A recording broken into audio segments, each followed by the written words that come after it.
এখন আপনি অন্য জায়গা বললে মুশকিল, কিন্তু এইখানে আমার বিজেপি নেতৃত্বদের কাছে কিংবা সেন্ট্রাল লিডারদের কাছে আমার প্রশ্ন, তাহলে কেন সিঙ্গুর আপনারা বেছে নিলেন? এইটি আমার প্রশ্ন, যে আপনারা তাহলে কেন সিঙ্গুরকে বেছে নিলেন?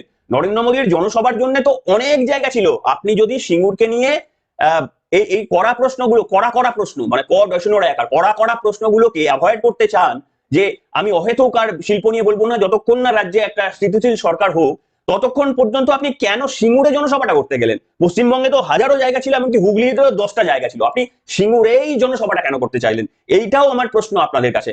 আপনারা নির্বাচনে লড়ছেন, এবারের নির্বাচনটা পশ্চিমবঙ্গের গণতন্ত্র টিকিয়ে রাখার শেষ নির্বাচন।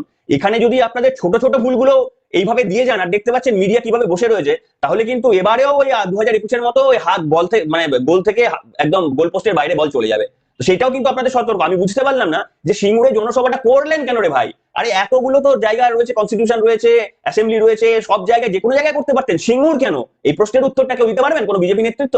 যাই হোক, আমি সর্বশেষ একটি আশার আলো বলে শেষ করবো। সেটা হচ্ছে প্রধানমন্ত্রী একটি বক্তব্য বলেছিলেন যে প্রত্যেকটি জেলায় না কিছু কিছু বিখ্যাত, যেমন মালদাহের আম, কিংবা বর্ধমানের ধরুন সীতাভোগ মিহিদানা, কিংবা বিভিন্ন জায়গায় কোথাও ধনেকালি শাড়ি, কোথাও ধরুন স্বর্ণচুরি শাড়ি, হ্যান ত্যান, এসব প্রচুর জায়গায় হয়। নরেন্দ্র মোদী বলেছেন যে এটা তিনি আসলে এক district one district one product, এইটা তিনি নিয়ে আসবেন। এটা অত্যন্ত গুরুত্বপূর্ণ। কি বলেছেন একটু শোনাবো, শুনলেন?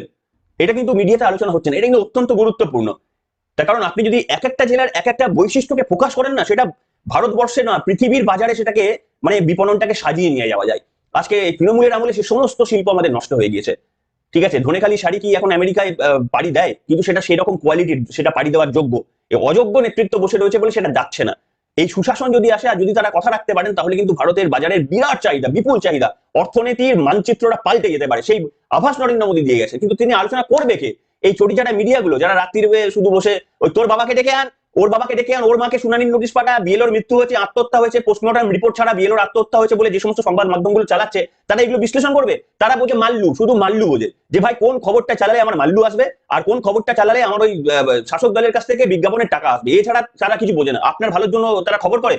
তো দয়া করে এবার থেকে সচেতন হন। এই সমস্ত মিডিয়ার মুখোশটা আপনারা চিনে রাখুন, যে শুধু বিজ্ঞাপনের টাকা আর নিজেদের সন্তুষ্টির জন্য, আর্থিক সন্তুষ্টির জন্য যেদিকে যেতে চায়, যে লাইনে এরা যেতে চায়, ওই লাইনেই যাবে। সাংবাদিকরা রাস্তায় ফেলে মার খাচ্ছে, প্রত্যেকদিন বলছে তৃণমূলের শাসক দলের গুন্ডা বাহিনীরা তাদের সাংবাদিকদের বেধড়ক পেটাচ্ছে, আর রাত্রির বেলা বসে তৃণমূলের পদলেহন করছে। এই সমস্ত মিডিয়া হাউসে সাংবাদিকদেরও উচিত বয়কট করে নিজের নিজের ইউটিউব চ্যানেল খুলুন, কিংবা নিজের নিজের বক্তব্য বলুন। এদের একজনকেও কাজ করা উচিত না এদের সঙ্গে। এনিওয়ে, আপনাদের মন্তব্য লিখে জানাবেন। নরেন্দ্র মোদীর কাছ থেকে যে প্রশ্নের উত্তর আমি পেলাম না, সেটা হচ্ছে কেন সিঙ্গুরেই আপনাকে এই সভাটা করতে হলো, যখন আপনি এই নিয়ে কোনো কথা বলবেন না।